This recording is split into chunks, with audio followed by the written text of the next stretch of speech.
It's been more than a decade since the launch of Vision 2030 in 2008 by Moi Kibaki administration.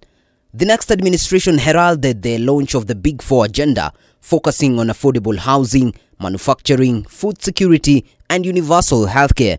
But the quest to accelerate and bridge affordable housing deficits across the country have remained slow at best, compelling the government to forge more partnerships with the private sector.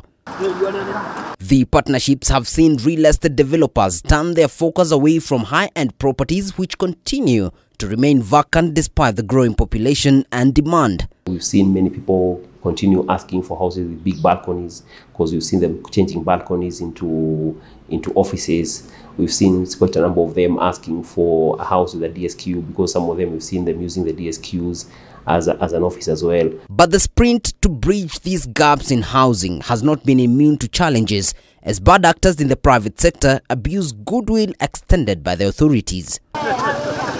Private sector partners are now coming up with better models to cater for low and middle income earners. The problem is that you approve a building, but the developer decides if it is 4 stories that are approved, they go 6.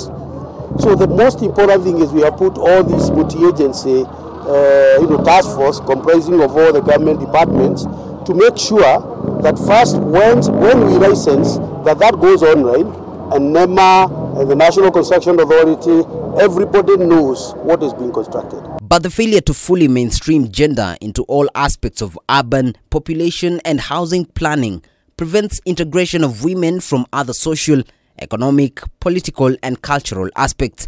According to the Ministry of Lands, less than 20% of women in Kenya own land and housing assets. David Kagina, K24.